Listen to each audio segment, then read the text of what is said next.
निवडणूक आयोगाला मी याच्या अगोदरही एक पत्र दिलं होतं जिल्हाधिकाऱ्यांना की आपण निवडणूक निर्णय अधिकारी आहात, आपण आमच्या परळी तालुक्यामध्ये सेन्सिटिव्ह किंवा जिल्ह्यामध्ये जे सेन्सिटिव्ह बूथ आहेत तिथं तुम्ही CCTV लावा. पण स्पेसिफिक परळी तालुक्यात त्यांनी CCTV कमी लावलेले आहेत आणि काही लावले होते ते बंदही होते काही काळ.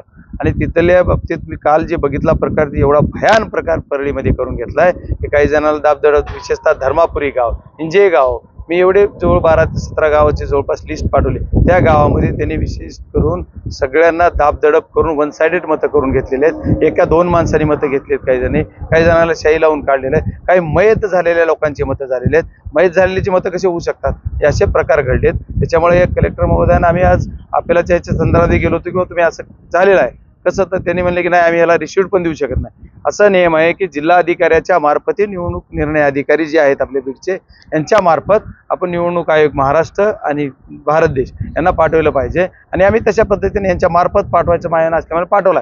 ते म्हणजे आमचा याच्यावर उल्लेख नाही, आम्हाला प्रतिलिपी नाही. आता या जिल्हा अधिकारी आहेत यांना त्याचं लॉ माहीत आहे, सर्व माहीत आहे, ते जाणीवपूर्वक काहीतरी बोलतात आणि आमच्या सर्व टीमला आता त्यांनी काढून दिलंय की आम्ही हे काही करणार नाही, आम्ही याच्यावर निर्णय घेऊ शकत नाही, आम्हाला माफ करा. नाही मग ते बरोबर आहे ना, जिल्हा अधिकारी ज्या बीड जिल्ह्यातल्याच रहिवासी असताना बीड जिल्ह्यात त्यात कामच करू कसं त्या निवडणूक अधिकारी म्हणून.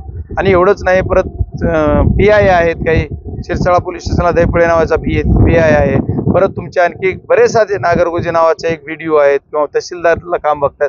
असे वेगळे अधिकारी जे आहेत विशिष्ट समाजाचेच अधिकारी आणि ते बीड जिल्ह्यातच राहिले. असं का?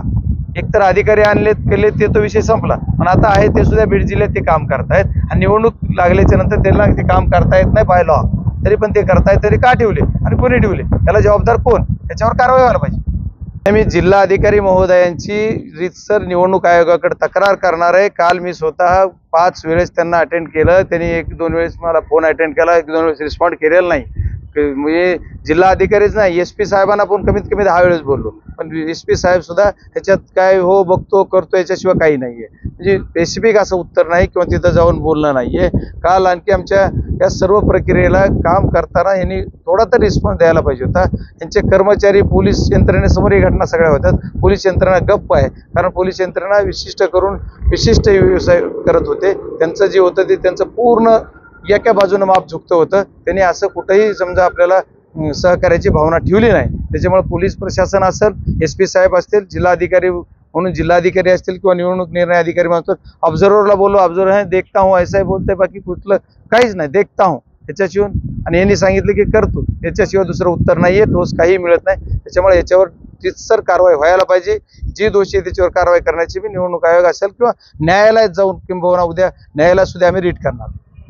जात पातीवर निवडणूक नव्हती, ही जाती पातीवर न्यायचं काम पुढच्या उमेदवारानं केलं, सत्ताधाऱ्याने केलं. सत्ताधाऱ्याच्या पायाखालची वाळू घसरली, ह्यांचं न करतेपणाचं पाप आहे. शेतकऱ्यांचे रोष, बेकार बेरोजगारीचा रोष, बाकी बरेच काम ह्यांनी जी केलं नाही, सरकारवरचा रोष जी होता ते मतात दिसणार होता. त्याला जातीपातीचा रंग देऊन विशिष्ट एक समाज, एक जात फक्त एका बाजूने घ्यायचा परिणाम म्हणजे केला प्रयत्न. आणि त्याच्यानंतर त्याच्यावर बी काही विजय होत नाही. ज्यावेळेस त्यांना कळलं जी काय पोल आले काय झालं त्याच्यावरून, की त्यांनी म्हणले की आता काही करून आपल्याला विजय प्राप्त करायचा तर काय करा, तर आपण बूथ कॅप्चरिंग करा. त्यांना चौकडी यश आलं नाही, पण परळी तालुक्यामध्ये बऱ्यापैकी त्यांना यश आलं आणि त्याच्यामध्ये त्यांनी बऱ्यापैकी वोटिंग बोगस करायचं काम केलेलं आहे. आणि ह्याच्यासाठी जे दोषी आहे तर प्रशासन दोषी आहे. प्रशासन या जिल्ह्यातलंच होतं, त्याच्यामुळे त्या प्रशासनावर रीतसर कारवाई व्हायला पाहिजे आणि रिपोल व्हायलाच पाहिजे. नाही झालं रिपोल तर आम्ही पक्ष म्हणून, संघटना म्हणून, आमचे सर्व इंडिया आघाडी म्हणून कलेक्टरच्या दारात बसणार आहेत. त्याचा आम्ही निर्णय आमच्या वरिष्ठांना विचारून घेऊ. धन्यवाद.